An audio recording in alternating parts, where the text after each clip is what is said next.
오늘은 디모데전서 4장 1절부터 있는 말씀을 공부하겠습니다. 4장 1절 우리 읽겠습니다. 그러나 성령이 밝히 말씀하시기를 후일에 어떤 사람들이 믿음에서 떠나 미혹하는 영과 귀신의 가르침을 따르려 하셨으니, 성령이 밝히 말씀하시기를.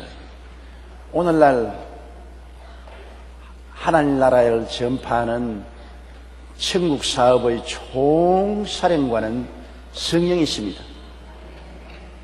목회의 총책임자도 성령이시고 선교사역의 총책임인도 성령이십니다. 제2위 되시는 하나님 예수 그리스도께서 십자가에 몸짓고 피 흘려 구속의 사업을 다 이루시고 부활 승천하셔서 보좌 우편에 앉으셨습니다. 앉았다는 것은 일을 다 마쳤기 때문에 앉은 것입니다. 서 있을 때는 쉬지 않지요. 앉으면 쉬는 것입니다. 다 일을 이루었기 때문에 앉는 것입니다. 아버지는 보좌에 앉아 계시고 예수님 보좌 우편에 앉아 계시는데 지금 서서 계시는 분은 성령님이신 것입니다. 성령님은 2000년 이후 지금까지 일하시고 계신 것입니다. 성령이 아버지 하나님의 사랑과 예수님의 은혜를 가지고 오셔서 우리 가운데 직접 일하시는 하나님이신 것입니다. 그렇기 때문에 오늘 우리 교회는 성령님이 옷 입고 역사하는 기간이고, 여러분도 성령님이 여러분을 옷 입고 이 땅에 임하여 계신 것입니다. 성령님이 여러분을 통하여 임마누엘, 즉 함께 계신 것입니다. 우리는 성령 하나님을 통해서 아버지를 만나고 예수님을 만나고 은혜 가운데 거하는 것입니다. 그러므로 성령님의 음성에 우리는 늘 귀를 기울여야 돼요.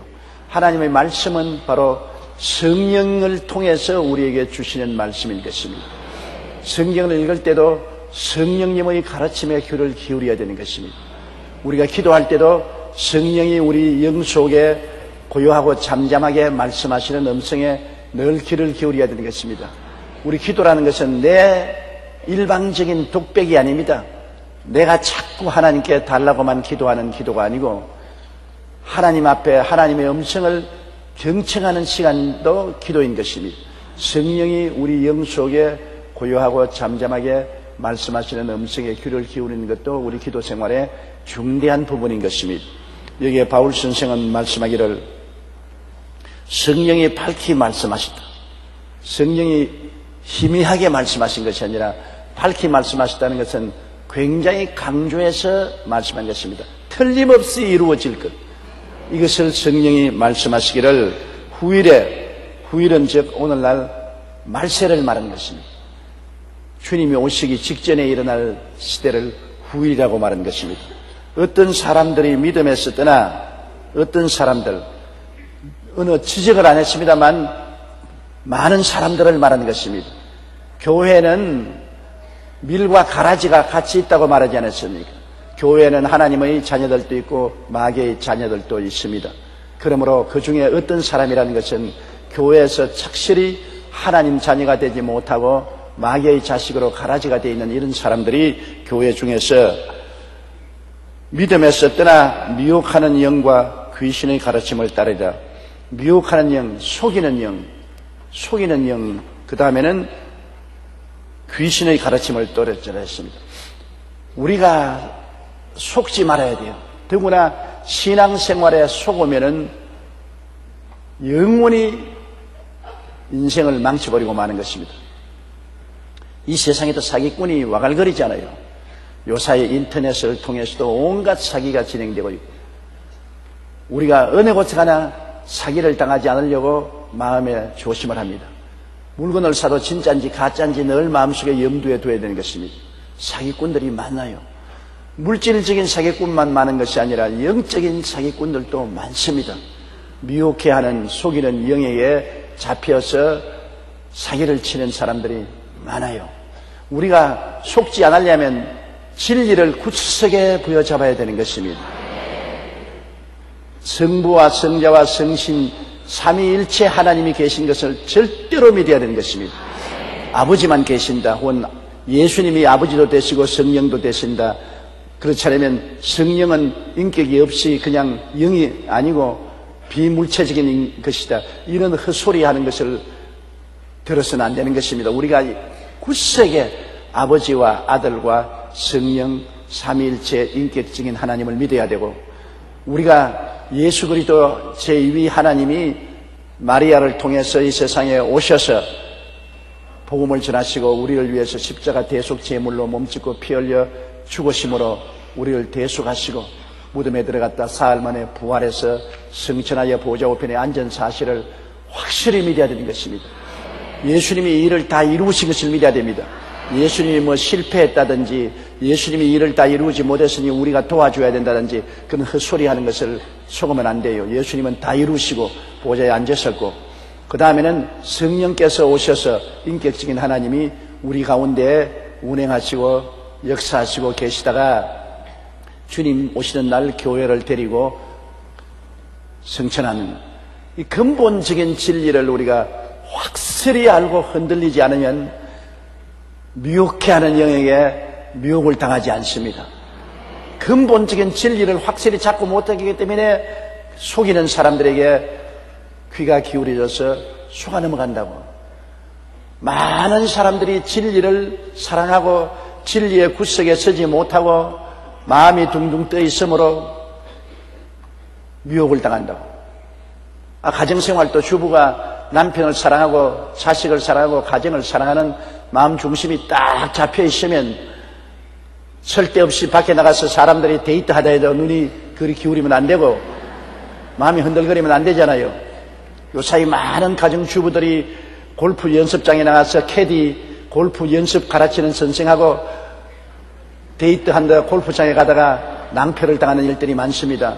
나는 많은 그런 이야기를 들었어요. 많은 가정주부들이 외간 남자들과 함께 골프장에 간다고. 중심이 잡혀있으면 그런 외간 아저씨 찾아다닐 필요가 없지 않아요. 왜 바깥 아저씨 찾아다녀요? 마음 중심이 딱 잡혀있으면 미혹해하는 거짓말에 속아 넘어가지 않는 것입니다. 남자들도 한 가지요. 가정에 딱 중심이 잡혀있으면 곁에서 유혹하는 모든 유혹을 뿌리칠 수가 있습니다.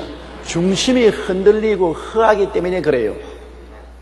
그러므로 성경 말씀을 확실히 안다는 것 굉장히 중요합니다. 중심이 꽉 잡혀야 돼요.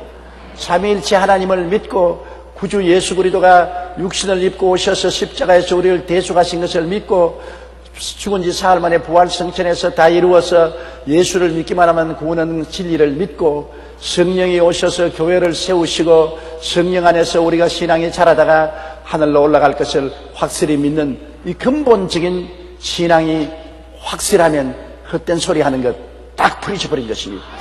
우리가 뿌리쳐버리면 안 달라들어요. 자꾸 미끼를 주니까 꼬리를 치니까 따라오지, 꼬리를 안 치는데 어떻게 따라오는 것입니까? 탁 털쳐버리십시오. 얼음장같이 차버리십시오. 외간 아저씨가 와서 눈을 깜짝깜짝 하더라도 냉정하게 탁 차버리면 그 외국 아저씨가 따라와요. 외국 아저씨 보고서 눈을 깜빡깜빡하고 꼬리를 치니까 따라오지. 중심을 잡아야 돼요. 중심을. 오늘 신앙생활도 우리가 중심을 잡지 않기 때문에 마귀가 와서 자꾸 깔쭉거리고 유혹을 하지. 중심을 잡아놓으면 미혹하는 영역에 미혹을 당하지 않은 것입니다. 우리 한국에도 수많은 미혹해 하는 영들이 와서 주의 종을 가장해서 많은 사람을 미혹해 했습니다. 자기가 감람나무라고 해서 수많은 사람을 잘못되게 하고, 재림한 엘리야라고 해서 못되게 하고 재림주라고 하는 사람들도 있고, 온갖 사탕들이 다 왔습니다. 수많은 사람이 거기에 미혹되어서 재산도 탕진하고 인생도 망쳤습니다. 영혼도 잃어버렸습니다. 우리는 중심이 말씀 속에 확 서면은 어떠한 일이 있어도 흔들리지 아니하는 것입니다. 마음이 허하니까 미혹해하는 영과 귀신들이 와서 꾀지요. 오늘날 우리 한국에도 얼마나 귀신들이 많은지, 예수 그리스도의 복음이 들어오고 난 다음 귀신들이 쫓겨나갔지, 복음이 들어오기 전에는 어느 집에 가나 어느 동리에 가나 어느 섬에 가나 귀신들이 와글거렸습니다. 더구나 어촌에 가면 귀신들이 더 많고 섬마을에 가면 귀신들이 더 많지요. 산에 가면 산신령이 있지요. 물에는 용왕이 있지요. 나무엔 목신이 있지요. 전답엔 신농신이 있지요. 밤하늘엔 칠성신이 있지요. 절에는 타불이 있지요. 뒤산엔 당산신이 있지요. 집안엔 성주사가 있지요. 부엌에는 조항신이 있지요. 뒤안에는 천륜신이 있지요. 변소에는 통시귀신이 있지요. 들에는 고신의 신이 있지요. 이러니 뭐 신들이 얼마나 많아서 대집을 하라 합니다. 저도 어릴 때 우리 할머님이 늘 조심하라고, 변소에 가면 통신신이 있기 때문에 왼쪽 발부터 먼저 넣어야지 오른쪽부터 먼저 넣으면 통신신이 귀신 고약해 먹이고, 화장실에서 침 뱉지 마라. 귀신이 말하기를 한쪽으로는 대변 받고 한쪽으로는 손 맞는데 왜 침같이 붙으면 내 얼굴에 왜 받느냐. 그래서 귀신이 때린다고. 그래서 꼭 제가 화장실에 가면 왼쪽 발부터 먼저 넣고, 대변 볼 때 침 안 뱉기로 결심을 하고, 그리고 장독간에 들어갈 때 반드시 고개 숙이고 들어가거라. 장독신이 노하면 장이 다 잘못된다고. 이건 뭐 또 나무를 베지 마라 그럽니다. 나무를 베면 목신이 접하여서 온갖 병이 다른다. 나무도 신이 있고 돌도 신이 있고 물에 가면 용왕신이 있지요. 하늘 쳐다보면 칠성신이 있지요. 그것만 있으면 좋은데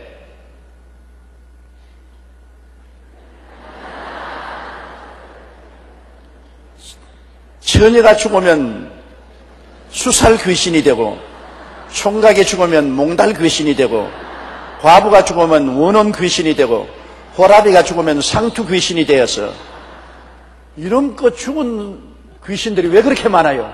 몽달 귀신, 상투 귀신, 원혼 귀신, 온갖 귀신들이 다 돌아다닙니다. 예수 그리스도의 복음을 믿기 전에 여러분 온 산천에 귀신이 뒤덮였어요. 사람들이 그 귀신의 가르침을 쫓아서 귀신에게 늘 공양임이 드리고 뭐 양밥하고 온갖 손 비비고 온갖 짓을 다 했어요. 사람들이 예수 그리스도를 믿고 하나님 아버지를 섬기지 못하면 미혹하는 영에 걸리고 귀신들에게 속아서 포로가 되어서 자유를 잃어버리고 삽니다. 우리가 예수 믿고 이 모든 귀신들 다 틀어버린 것 얼마나 감사한지 몰라요. 귀신을 예수 이름으로 다 물리쳐버린 것 얼마나 좋아요. 우리는 예수 이름으로 귀신을 물리쳐야 돼. 이 귀신이 없어진 것은 아닙니다. 온갖 미혹해 하는 영과 귀신들이 지금도 세상에 버글거려요. 우리 주위에 버글거리는 것입니다. 그러나 우리는 단호하게 마음에 무장하고 귀신을 내가 쫓아야 되는 것입니다. 너가 뱀과 정갈을 밟으며 원수의 모든 능력을 제어할 권세를 주었으니 너희를 해할지라 격탁 합니다. 뱀과 정갈이라는 것은 와서 휘어감고 물고 쏘고 죽이는 귀신, 육신의 고통, 생활의 고통을 말하는 것입니다. 사망을 가져오는 고통, 이런 것을 받아들이면 안 돼요. 마음을 딱 굳세게 해서 대직을 해야 돼요. 물러가라. 시편 91편에 내가 사자와 독사를 밟으며 젊은 사자와 뱀을 발로 누르리로다. 사자와 독사는 다 귀신들을 말하는 것입니다. 젊은 사자와 뱀도 귀신들을 말하는 것입니다. 귀신들이 와서 울부짖고 물고 찢고 협박 공갈하고 고통을 주면은 우리가 발로 밟으라는 것은 마음의 발로 밟으라는 것입니다. 마음으로 억압해버려야 돼요. 마음으로 대적하고 억압해버리고 물리쳐야 돼요. 시도 때도 없이 귀신들이 달라듭니다. 집에 있을 때도 달라들고 잠자는 동안에도 달라들고 일할 때도 달라들고 달라들 때마다 우리는 우리 자신이 누군 것을 딱 알고요. 나는 예수 믿고 구원받고 성령이 같이 계심으로 하나님의 아들로서의 뱀과 정갈을 밟으며 원수의 모든 능력을 제어할 권세를 가지고 있다는 것을 알아야 돼요. 귀신을 예수 이름으로 쫓아내면 한 길로 왔다가 7길로 도망을 친다는 것을 알아야 돼요. 마음을 강하게 하고 담대하여 마음으로서 귀신을 짓밟아야 되는 것입니다. 사자와 뱀을 밟으며 독사를 밟고 예수 이름으로 물리칩니다. 나사렛 예수 이름으로 물러가라. 나는 너를 이겼다. 예수 그리스도 이름과 보혈로 나는 너를 이긴 것이니 너희 원수 귀신은 물러갈지어다. 귀신을 대적하면 얼렁거리다가 쫓겨나가 버리고 맙니다. 내버려 두면 자꾸 주위에서 빙글빙글 돌고 떠나질 않아요. 명령을 해서 쫓아버려야 돼요. 그러므로 항상 귀신은 쫓아내야 되는 것입니다. 예수님이 세상을 떠날 때 마지막에 남긴 말씀 중에 너희가 내 이름으로 귀신을 쫓아내라는 말을 주님께서 강하게 강하게 말씀하는 것입니다. 믿는 자들에게 이런 표적이 있다니 저희가 내 이름으로 귀신을 쫓아낸다. 제일 먼저 귀신을 칭한 것입니다. 그만큼 귀신들이 우리를 미혹해 하고 우리에게 속이는 일을 하고 도적질하고 죽이고 억압하기 때문에 귀신을 쫓아내야 되는 것입니다.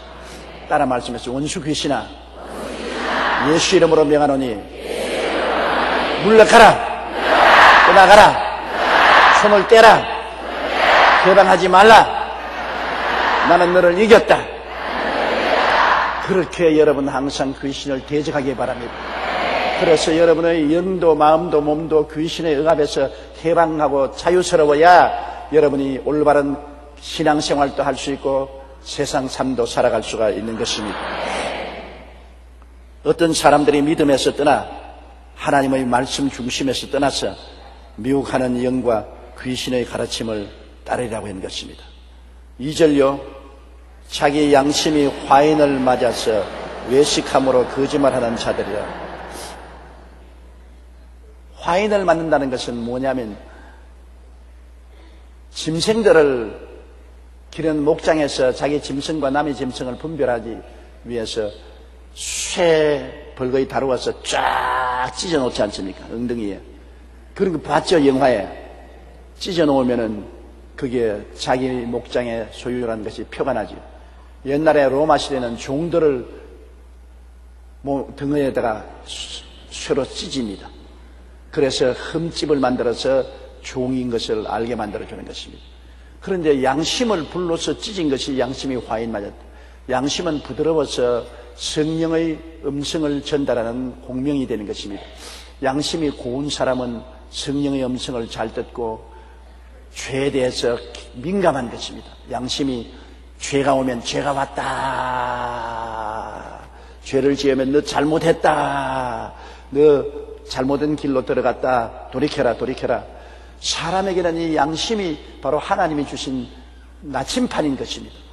광막한 광야를 지날 때 나침판이 있어야 남북을 알고 방향을 알 수 있는데 나침판이 없으면 방향을 모르고 방황하다가 죽습니다. 우리의 인생을 올바르게 살냐 안 한다는 것은 마음의 양심이 나침판이 되어서 우리를 하나님 앞에서 올바르게 서게 만들어주는데요. 이 양심이 화인을 맞습니다. 양심을 불로 찢어버립니다. 그럼 양심이 구둑살이 되어서 이제 양심이 죄가 와도 반응하지 않습니다.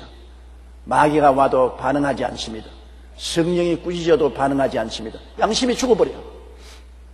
양심이 죽은 사람은 엄청나게 무서운 일을 합니다.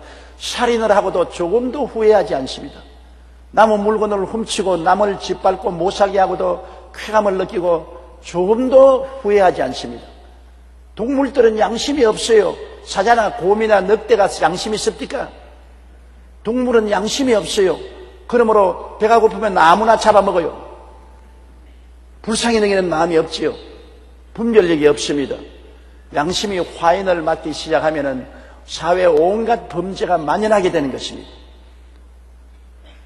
오늘날 젊은이들이 양심이 화인 맞기 시작해서 양심적으로 살지 못하고 양심적인 교육을 받지 못하므로 큰 문제를 일으킵니다. 학교에도 학교 폭력이 점점 심해져서 애들 학교 보내기가 힘들어요.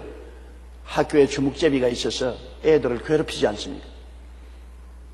또 놀이방에 들어가서 끝없는 컴퓨터 게임에 정신이 빠짐으로 거기에서 양심이 점점 마비되어서 그 다음 컴퓨터 안에서 사람 죽이고 싸움하고 도둑질하는 것을 늘 봄으로 말미암아 그것이 화인이 되어서 마음을 찢어가지고서 실제로 생활 속에 나와서 사람 죽이고 도둑질하고 괴롭히는 것은 컴퓨터 게임으로 생각하는 것입니다. 하도 텔레비에서 총 쏘고 죽이고 사람 살해하고 못 살게 구는 것을 많이 보았기 때문에 그것이 양심의 화인이 되어가지고서 실제 생활에서 그것을 조금도 죄책으로 느끼지 않습니다.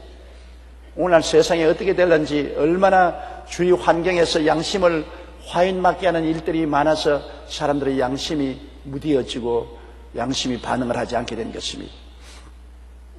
우리가 예수 믿고 회개하면 제일 먼저 성령이 와서 부활시키는 것이 양심을 부활시키는 것입니다. 양심이 살아나는 것입니다. 옛날에 많이 무디어졌던 양심이라도 성령이 오셔서 양심을 아주 부드럽게 만들고 양심이 살아나게 만들고 우리가 더 많이 기도하고 성령이 더 충만하고 하나님 은혜를 받을수록 양심이 더 굳세어지고 강해져서 양심이 강하게 힘껏 마귀가 오면 마귀가 왔다, 죄가 오면 죄가 왔다, 성령이 말씀하시면 성령이 말씀하신다, 우리에게 가르쳐주는 방향타가 되어주는 것입니다.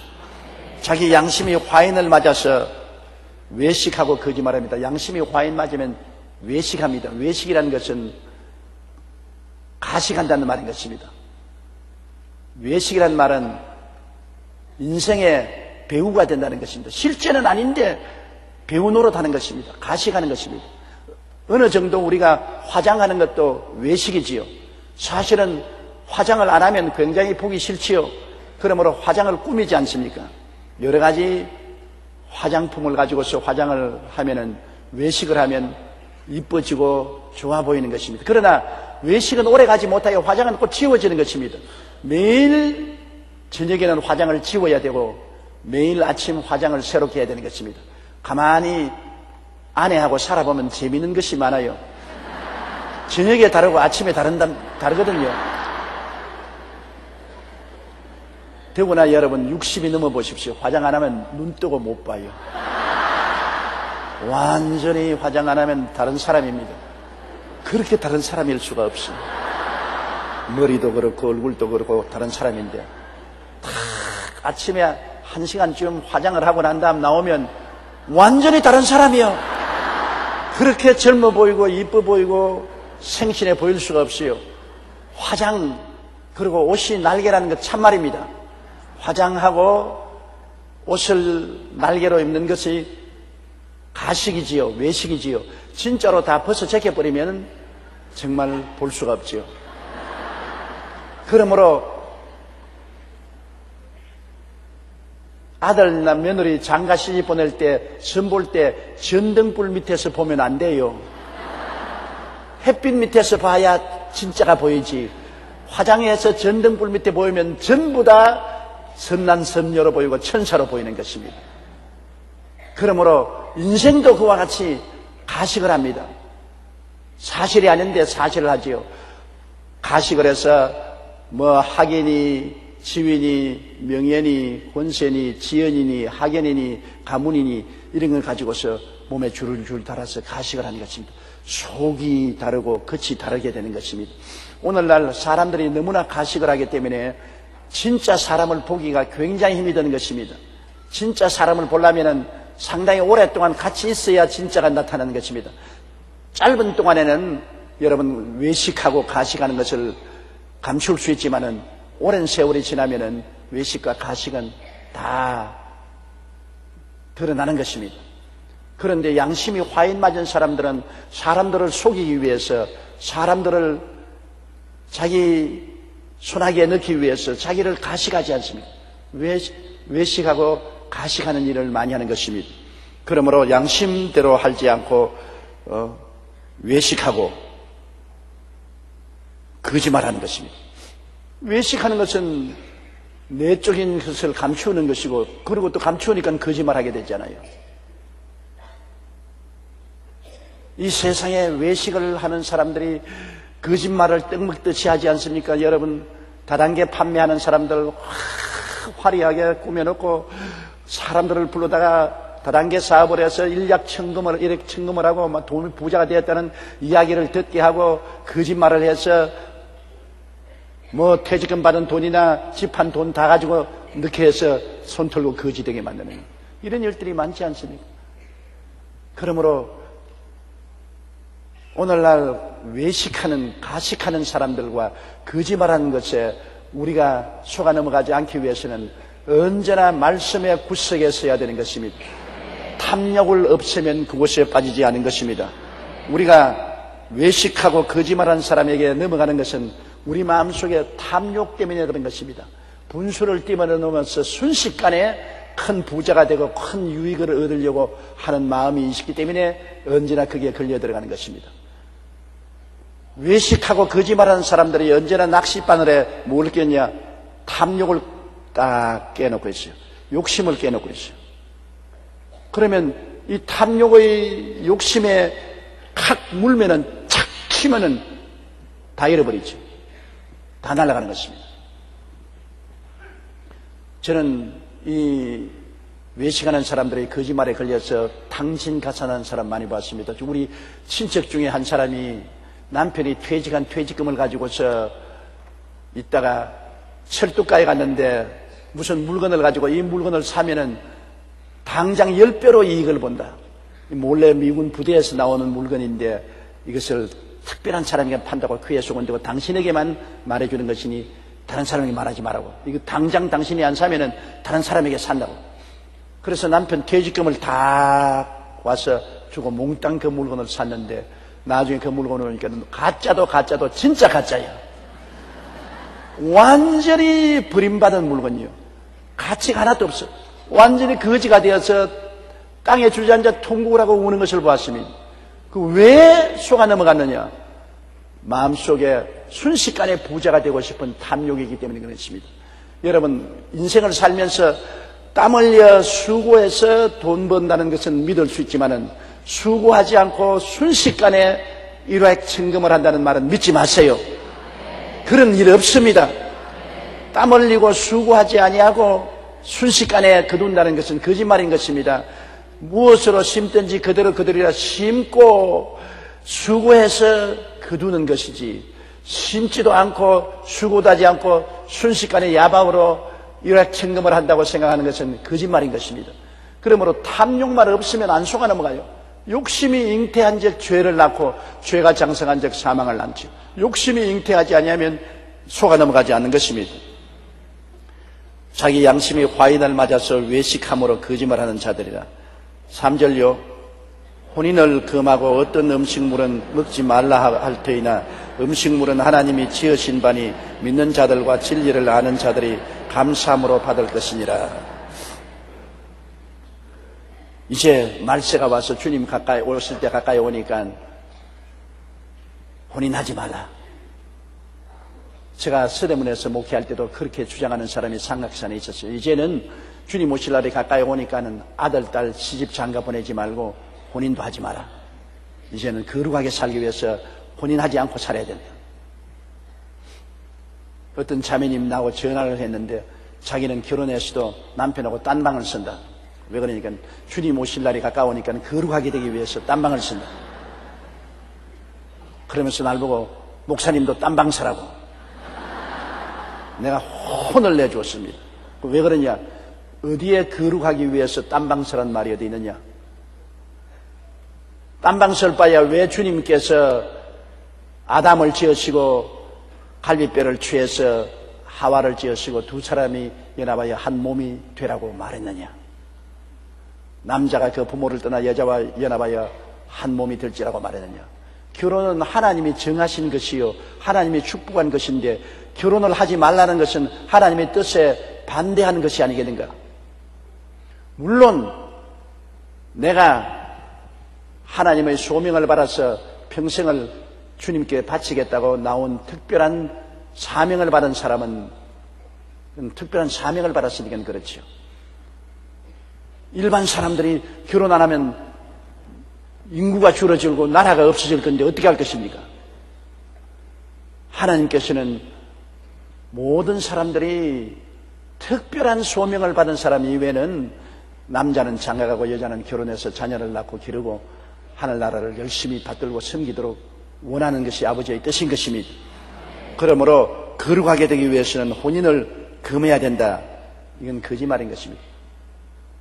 결혼 생활을 잘함으로 거룩하게 되어야지 결혼을 하지 않고 혼인을 금함으로 거룩하게 된다는 것은 가짜인 것입니다. 남편과 아내가 함께 주님을 잘 섬기고 자녀를 기르면서 주님 중심으로 사는 것이 거룩한 것이. 거룩이란 무엇이냐? 하나님과 함께 하는 것이 거룩인 것입니다. 내가 행동으로 거룩해지지 않습니다. 여러분, 모세가 시내산에 왔다 갔다 할 때 그 땅은 거룩한 땅은 아니었었습니다. 그냥 시내산 바위산이에요. 그런데 가시능쿨에 불이 활활 타올랐습니다. 그 불구경을 가니까 모세야 모세야 내가 선 땅은 거룩하니 신발을 벗으라 했습니다. 왜 시내산 바위 땅이 거룩하게 되었습니까? 하나님이 임재하여 계시기 때문에 거룩한 땅이 된 것입니다. 그 다음 하나님이 그 가시는 굴을 떠나고 나니까 그 땅은 거룩하지 않았습니다. 그대로 보통 땅이 되고 말한 것입니다. 여호수아도 그가 가나안 땅에 들어올 때 여리고 평지에 왔을 때 하나님의 사자가 앞에 섰습니다. 여호수아가 나가서 당신은 우리 편이냐 적군의 편이냐고 말할 때 나는 하나님 앞에 모시고 있는 천사장이라고, 너가 선 땅은 거룩하니 신발을 벗으라 했습니다. 하나님이 임재하여 계신 곳은 다 거룩한 곳입니다. 우리 교회는 거룩합니다. 왜냐? 이곳에 하나님이 임재하여 계시기 때문에 거룩한 교회인 것입니다. 여러분은 성도입니다. 거룩한 하나님의 백성입니다. 왜? 여러분 속에 성령이 와서 계시기 때문인 것입니다. 그러므로 성령을 모시는 가정은 다 거룩합니다. 남편도 거룩하고 아내도 거룩하고 자녀들도 거룩한 것입니다. 예수를 믿지 않는 사람들은 거룩하지 않습니다. 아무리 혼자 살아도 거룩하지 않습니다. 아무리 산속에 살아도 거룩하지 않습니다. 아무리 금식해도 거룩하지 않습니다. 하나님이 계시지 않은 곳에는 거룩함이 없습니다. 하나님이 없는 곳에는 마귀가 있으므로 추합니다. 더러운 귀신, 추한 귀신이 있기 때문에 더럽고 추하지 거룩하지 않습니다. 그러므로 혼인을 금한다고 해서 거룩하게 되는 것 절대로 아닙니다. 예수를 믿고 성령이 같이 계셔야 거룩한 것입니다. 예수님을 구주로 믿으셨지요? 보혈로 씻었지요? 성령이 와서 계시지요? 여러분은 거룩한 사람들인 것입니다. 거룩한 사람들인 것입니다. 거룩한 사람들이 이 세상에 우리가 삶으로 세상이 변화되고 거룩하게 되는 것입니다. 혼인을 금하고 또 어떤 음식물은 먹지 말라 할 테있나, 우리가 먹는 음식물을 거룩하기 위해서는 이 음식 먹지 말고 저 음식 먹지 말고 이 음식 먹고 저 음식 먹고, 구약시대에 하나님 앞에서 음식물을 갈려 먹으라고 했습니다. 비늘 없는 물고기는 먹지 말고 쪽이 갈라지고 새김질 않은 동물은 먹지 말고, 구약시대는 그렇게 했습니다만 신약시대 와서는 그렇지 않습니다. 하나님께서는 모든 음식은 동식물 간에 하나님께서 우리를 위해서 지으신 것이니 기도하고 감사하고 먹으면 거룩하게 된다고 말한 것입니다. 왜냐하면 기도하고 감사하면 하나님의 축복이 임하기 때문에 거룩하게 되죠. 기도하는데 하나님이 임하시고 축복하는데 하나님이 임하시기 때문에 하나님이 임하시기만 하면 거룩하게 되는 것입니다. 그러므로 어떤 음식물은 먹지 말라 할 터이나 음식물은 하나님이 지으신 바니 믿는 자들과 진리를 아는 자들이 감사함으로 받을 것이라. 믿는 자들이 진리를 아는데 하나님이 지으신 것은 다 깨끗하고 기도하면 거룩해지므로 음식은, 우리가 하나님이 주어주시는 음식은 두려워 말고 먹어야 돼요. 그렇다고 해서 아유 하나님이 주신 음식이니까 술도 막 퍼먹자, 하나님이 주시면, 그런 것은 아니고요. 우리에게 유익되는 음식을 먹고 유익되지 않은 음식은 먹지 말아야 됩니다. 어떤 사람이 멜탈이라는 인도네시아 목사에게 와서 무엇이든지 기도하고 감사하면 거룩해진다고 했는데, 그러므로 술도 기도하고 감사하면 얼마든지 퍼먹어도 괜찮다. 성경이 그렇게 말했잖아요. 기도하고 감사하면 거룩하게 된다고. 그래서 멜타리 목사님이 그를 데리고 개똥이 있는 데 데리고 왔습니다. 이건 개똥인데 기도하고 감사하면 거룩하게 되니까 기도하고 감사하고 먹어라. 개똥을 어떻게 먹느냐? 기도하고 감사하면 거룩하게 되지 않느냐? 그래도 그거는 개똥이다. 봐라, 개똥은 기도하고 감사한다고 거룩하게 되지 않는다. 하나님이 사람에게 주신 음식 중에 기도하고 감사하고 먹으라는 것이지, 술이나 담배는 사람의 몸을 해치고 파괴하는 것이니 그것은 기도하고 감사해도 거룩하게 안 된다. 그렇게 말했다는 기록을 제가 읽어본 적이 있습니다. 그러므로 우리가 거룩하게 되기 위해서 혼인을 금해야 되고, 음식은 어떤 음식을 먹고 어떤 음식은 먹지 말라는 이러한 율법적인 행위는 하지 말라는 것을 성경에 말하고 있는 것입니다. 4절요. 하나님께서 지으신 모든 것이 선함에 감사함으로 받으면 버릴 것이 없나니라. 하나님이 우리 먹으라고 지으신 음식 중에 모든 것이 다 선함으로 우리가 감사하게 받으면 버릴 것이 없다는 것입니다. 왜냐하면 하나님이 음식으로 준 건 말입니다. 동물들도 하나님이 우리에게 먹으라고 주는 음식으로 준 것은 다 선하고, 식물들도 하나님이 우리에게 먹으라고 주는 음식물은 다 선한 것입니다. 음식을 골라 먹어야 거룩하게 된다, 그런 일은 없는 것입니다. 그러므로 혼인하지 말라, 거룩하게 되기 위해서는 혼자 살아야 된다. 음식을 골라 먹어야 거룩하게 되고 아무 음식이나 먹으면 안 된다, 이런 것은 아무것도 아닌 것입니다. 우리의 진실한 신앙이란 예수님을 믿고 성령 충만하고 하나님을 섬기고 사는 것이지, 무슨 혼인하지 말라, 음식을 골라 먹어라, 이 집에 살아라, 저 집에 살아라, 지리 풍수설을 따라 살고, 그런 건 절대로 아닙니다. 우리는 하나님을 믿고 의지하고 사는 사람이기 때문에 그런 것은 골라 갈 필요가 없습니다. 결혼도 해서 오래 행복하게 장수하며 사십시오. 그리고 음식도 여러분, 사람이 먹도록 만들어주신 음식은 골라 먹지 말고 다 감사하면서 하나님께 받아서 잡수십시오. 그러면 여러분, 우리가 다 유익을 얻게 될 수 있는 것입니다. 5절요. 하나님의 말씀과 기도로 거룩하여 짐이라. 우리가 왜 음식 먹을 때 기도하라는 거냐? 기도하면 하나님의 축복이 임해서 음식이 거룩하고 깨끗하게 되는 것입니다. 기도를 안 하면 음식은 거룩하게 안 되는 것입니다. 거룩하게 되면 하나님이 축복을 해준다는 것입니다. 성경 말씀에 주 야훼를 섬겨라, 그래야면 제가 물과 양식에 복을 내리니 너희 중에 병을 제하리니 너희 중에 낙태하는 자나 잉태치 못하는 자가 없을 것이라, 내가 너희 날수를 채우리라. 거룩하게 되면 병을 제하여 주는 것입니다. 음식이 하나님의 거룩한 축복을 받으면 그 음식을 먹음으로 병을 제하고 그리고 장수할 수 있는 복을 주시는 것입니다. 때문에 음식은 언제나 우리가 하나님 말씀을 의지하고 감사 기도를 드려야 되는 것입니다. 급하다고 그냥 기도도 안 하고 막 먹는 사람이 있는데, 먹는 것은 다 한 가지겠지만은, 기도를 해서 하나님이 거룩하게 해 주신 것하고 하나님이 거룩하게 해 주지 아니한 것하고 천양지차가 틀리는 것입니다.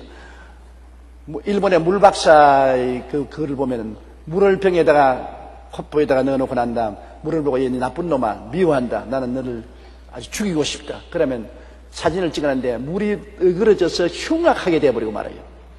그러나 물을 보고 사랑한다, 축복한다, 아름답다 해놓으면 아름다운 육각수가 되어요. 물도 그래요.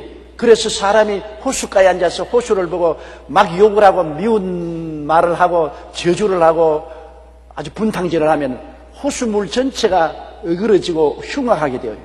그러나 호숫가에 앉아서 호수를 축복하고 찬미하고 사랑을 하면은 호수물이 육각수가 되어서 그렇게 좋아져요. 물도 축복하면 그렇게 좋아지는 것입니다. 여러분, 농사 짓는 사람이 많은 증거를 합니다. 농산물을 보고 하나님 앞에서 축복을 하니까 농산물이 잘 되더라고요.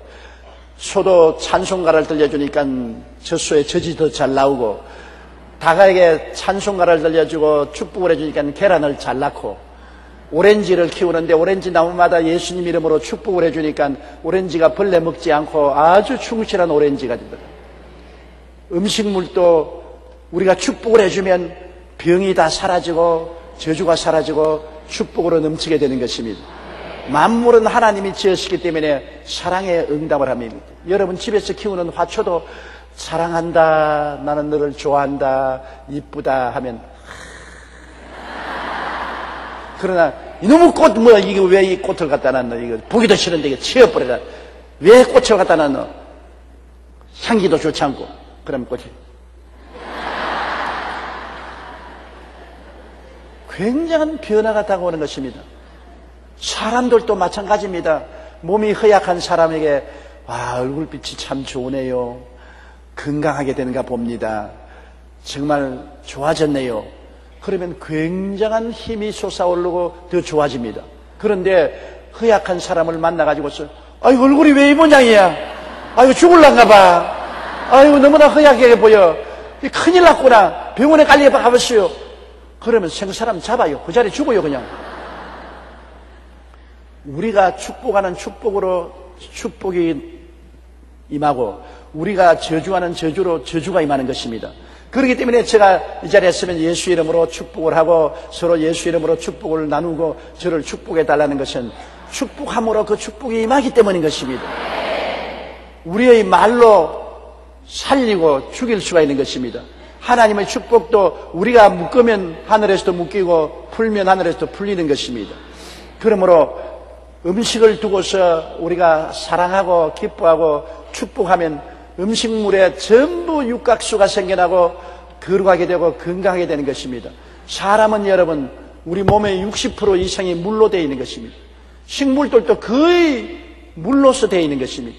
그 속에 있는 물이 육각수가 되면은 굉장한 건강을 가져오는 건강수가 되는데, 물이 막 이그러져서 물이 파괴되면 그 물을 마시는 사람이 모두 다 병들지 않겠습니까? 사람을 축복하면 우리 여러분 몸속에 있는 물이 전부 육각수가 되어서 몸에 건강을 가져오지만, 물을 저주해버리면, 몸을 저주하면 몸속에 있는 물이 전부 파괴되어서 병을 가져오고 파괴를 가져오게 되는 것입니다. 우리는 하나님의 신비를 너무나 모르고 있는 것입니다. 우리가 하나님 앞에서 예수님 이름으로 축복하는 그 축복은 엄청난 복이 되는 것이고, 예수 이름으로 저주하면 엄청난 파괴를 가져온다는 것을 알아야 되는 것입니다.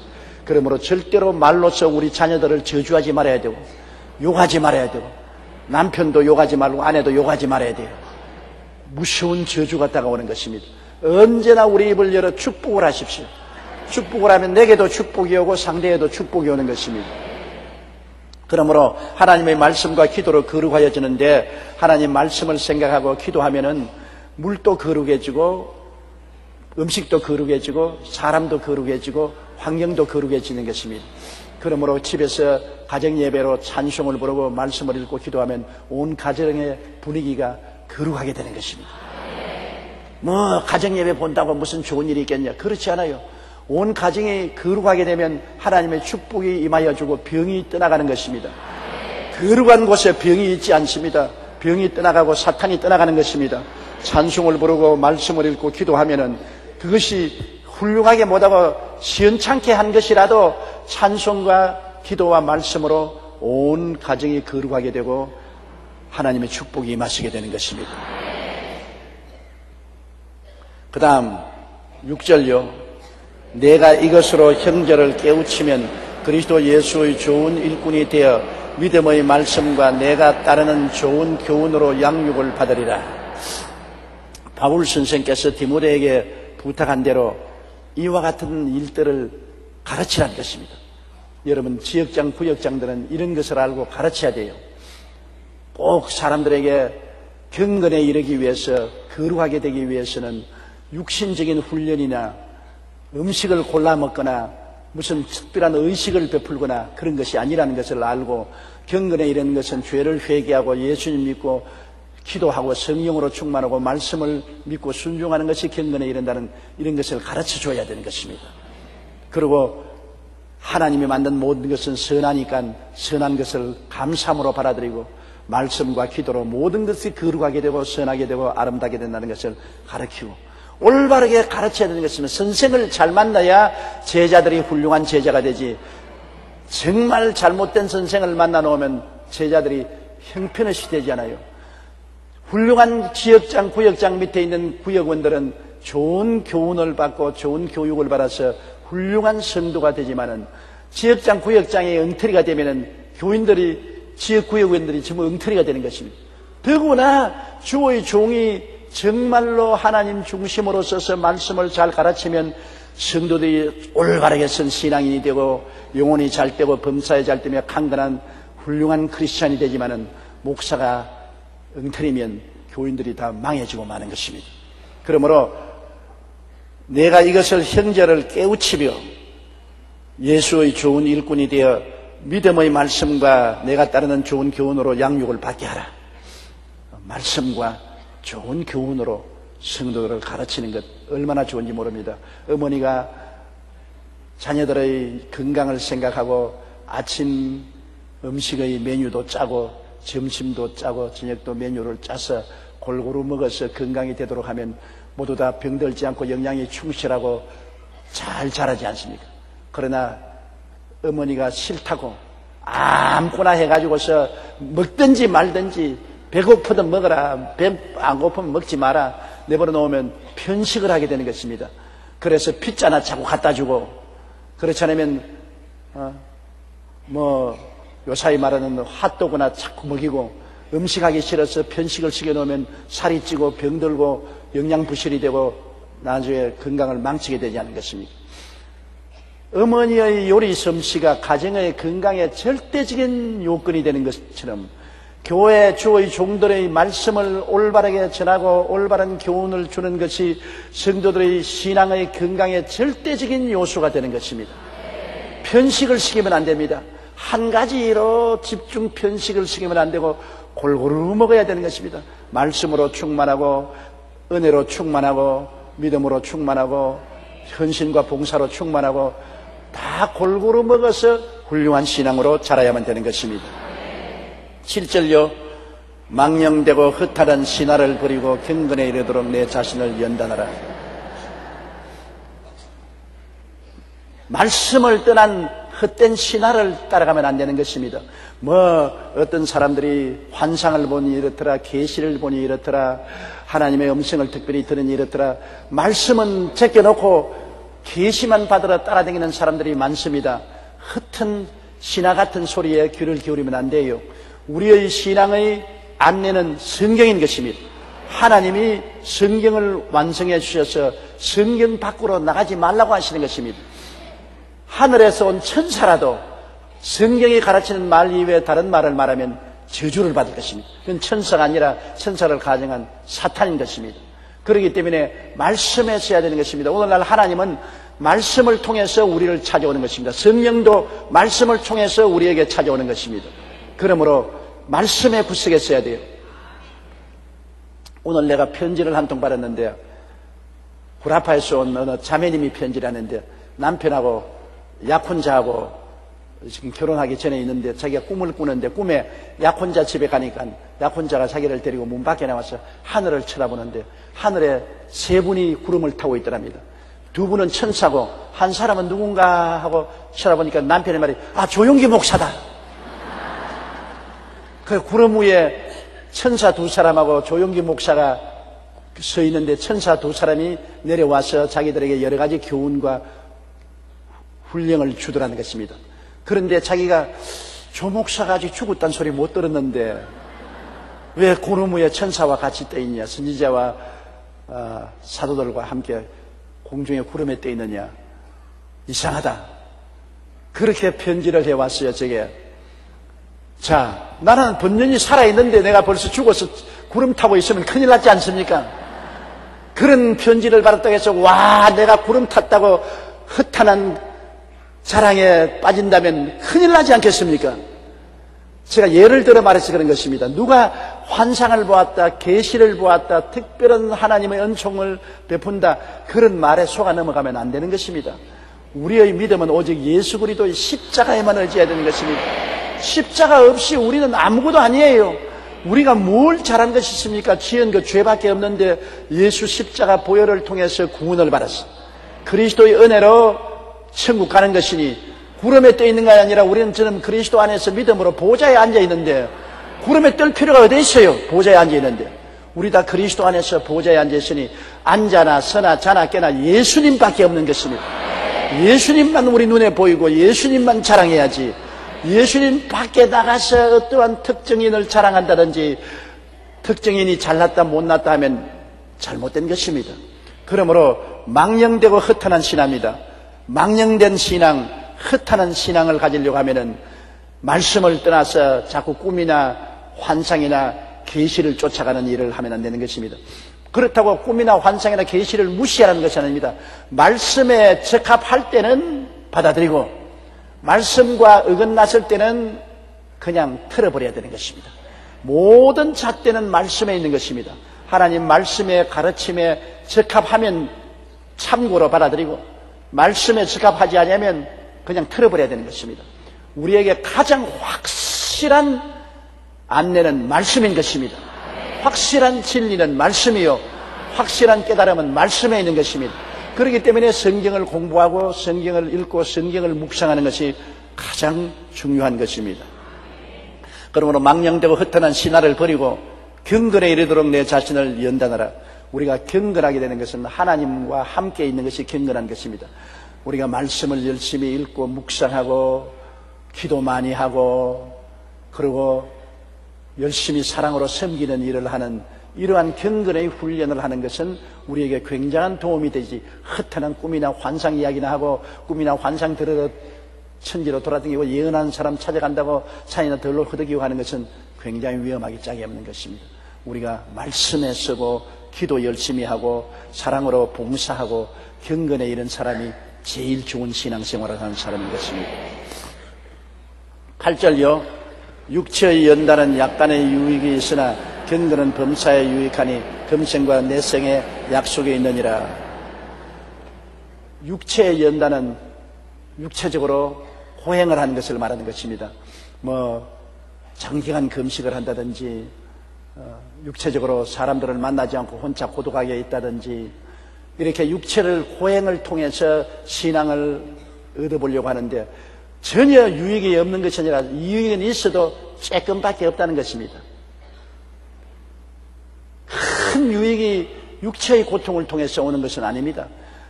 우리 경건은 말씀과 성령을 통해서 오는 것입니다.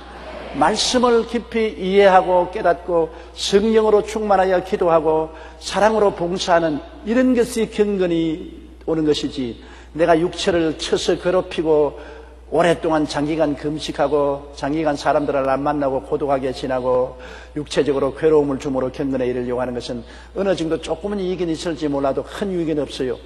저희 제자 중에 한 사람 내가 그걸 보았습니다. 하루 종일 강단에 엎드려 있어요. 하루 종일 방언하고 엎드려 있습니다. 그래서 제가 굉장히 감탄을 느꼈습니다. 서대문에 있을 때입니다. 저렇게 오랫동안 사람도 만나지 아니하고 음식도 하루에 한 끼만 먹고 365일 내내 강단 앞에 엎드려 있는데 나중에 세월이 흘러가서 보니까 전혀 쓸모없는 사람이 되어버렸어요. 다른 제자들은 규모 있게 새벽 기도하고 말씀 읽고 성령 충만하고 사랑으로 실천하고 나가서 열심히 복음 전도하고 해서 많은 교인들을 양육하고 복음을 전파하는데, 이 사람은 교회도 세우지 않고 양육도 하지 않냐고 밤낮 혼자 강단에 엎드리만 있고 나중에는 쓸모없는 사람이 되고 말았었어요. 내가 그건 늘 느낍니다. 언제나 하나님의 나라 역사는 밸런스가 잡혀야 된다. 들어오면 나가며 고르는다. 하나님께 들어가서 말씀 읽고 기도하고 성령 받고 나가서 봉사해야 되는 것입니다. 내 혼자 늘 들어가서 엎드리만 있으면 안 되는 것입니다. 하나님께 은혜 받고 축복 받았으면 나가서 그 은혜 받은 만큼 봉사하고 섬기는 일을 해야 들어오며 나가며 꼴을 얻고 자라는 것입니다. 그러므로 경건한 것은 육체적인 연단만 한다고 해서 경건하게 되는 것이 아닙니다. 약간은 유익이 있으나 그러나 범사에 유익하지는 않습니다. 우리가 경건하게 말씀 중심, 은혜 중심, 성령 충만, 봉사 중심 이런 경건한 삶을 살면 이 세상에서도 하나님께 복을 받고 내세에도 하나님의 칭찬을 받는 영혼이 잘됨같이 범사에 잘되며 강건한 삶을 살게 되는 것입니다. 그러므로 신앙이 밸런스가 잡혀야 돼요.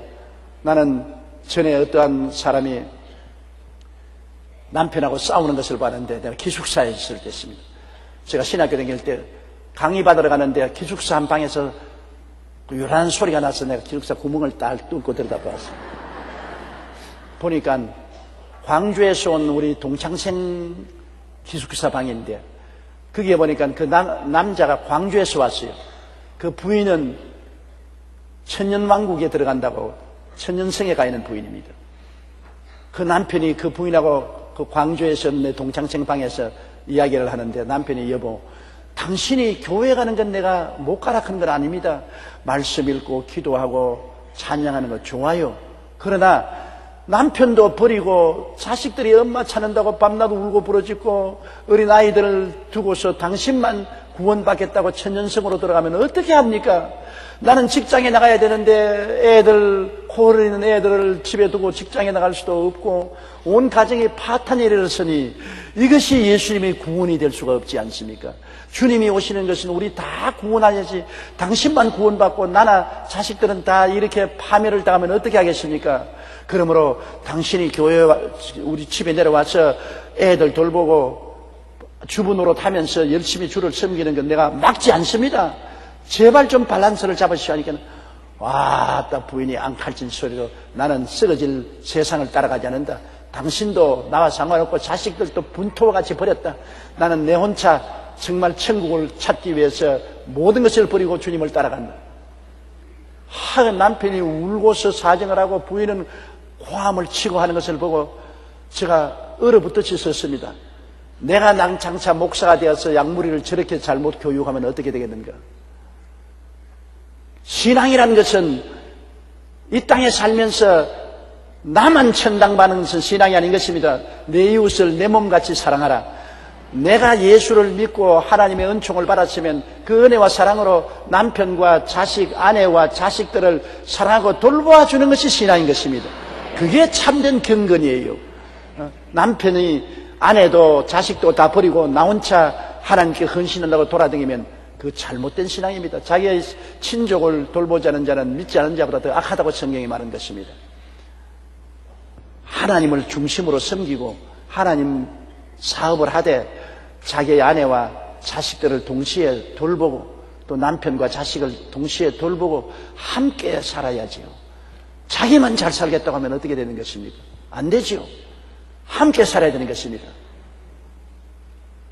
그러므로 우리가 경건하게 되겠다고 나 혼자 경건하게 되고 다른 사람은 다 버리겠다는 이런 것은 안 되는 것입니다.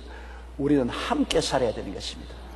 우리는 함께, 가족도 함께 신앙생활을 해야 되고 천당도 함께 손과 손을 잡고 가야 되고 우리 나라와 민족 가운데도 나만 예수 믿으면 되었지 다른 사람이 다 멸망한들 무슨 상관이냐 하지 말고 다른 사람 위해서 기도하고 헌신하고 봉사해야 되고 북한에 있는 사람들을 위해서 우리가 불쌍히 여겨서 기도하고 우리가 양식도 보내고 의약품도 보내고 함께 같이 살 수 있도록 노력하는 것이 경건한 생활인 것입니다. 그러므로 신앙에는 밸런스가 잡혀야 돼요. 밸런스가 안 잡히고 기울어지면 큰일 나는 것입니다. 아예 그냥 은혜 받겠다고 밤낮 부흥회만 돌아다니면서 얼굴이 새까맣게 돼가지고서 보따리 싸고 이 부흥회로 저 부흥회로 이 기도원에서 저 기도원으로 돌아다니고 집에 가면 밥 먹고 난 다음 안 씻은 그릇이 산더미 같이 쌓여있고 구석수마다 빨래 안 한 옷들이 그냥 쌓여있고 집안은 아예 그냥 그런더미가 되어 있으면서도 주여 이 세상 허무한 것 돌봐서 무슨 소용이 있습니까? 나는 하늘나라를 향해서 갑니다. 그건 정말 잘못된 것입니다. 정말 잘못된 것이에요. 여러분 이 세상에 벌써 하나님이 임재하여 계신 것입니다. 내가 하늘나라가 여기 있다 저기 있다 하지 마라. 하늘나라는 너희 안에 있나니라. 내가 하늘나라를 모시고 있고 내 가정이 하늘나라가 돼야 되고 내가 사는 사회가 하늘나라가 돼야 되는 것입니다. 이 세상을 저버리라고 하는 것은 아닙니다. 우리가 있는 곳에 하늘나라를 만들어야 되는 것입니다. 여러분 그러다가 천국에 가는 것입니다. 내가 천국인답게 살아야 되고 우리 가정을 하늘나라로 만들어야 되고 우리가 사는 사회를 하늘나라로 만들려고 전력을 기울여야 되고 천국이 이 땅에 임하도록 열심히 일하다가 진짜 천국으로 가야 되죠. 우리 주기도문에 있지 않습니까? 나라가 임하옵시며 뜻이 하늘에서 이루는 것이 땅에서 이루어지이다. 하나님 나라가 임하고 뜻이 이루어도록 노력을 해야죠. 그러므로 가정이 하늘나라처럼 되려면 최소한도 하늘나라가 거지 속으로는 아니잖아요. 청소는 해야지. 밥에 먹은 그릇이라도 씻어야지. 빨래라도 해야지요. 가정 정돈도 해야지요. 사람들이 여러분 아이고 이 집은 천국 같네. 그렇게 들으면 좋지 않습니까? 그렇게 우리 있는 자리를부터 우리가 최선을 다해서 환경도 천국처럼 만들고 삶도 천국처럼 만들어야지. 이 세상 부귀 영화 다 쳐버리고 나는 하늘나라만 간다고 가정도 버리고 세상도 버리는 것은 그것은 신앙생활이 아닌 것입니다. 그렇기 때문에 내가 늘 말하기를 영혼이 잘됨같이 범사에도 잘되고 강건하라. 전인구원 밸런스만 잡아라. 영혼만 잘되면 안 된다. 영혼이 잘됨같이 범사도 잘돼야 되고 그리고 건강해야 된다. 전인구원을 받아서 정말 사람들이 볼 때 야 예수 믿는 사람 정말 영육간에 축복을 받고 잘 사는구나 이렇게 돼야 된다고 그러는 이유가 거기에 있는 것입니다.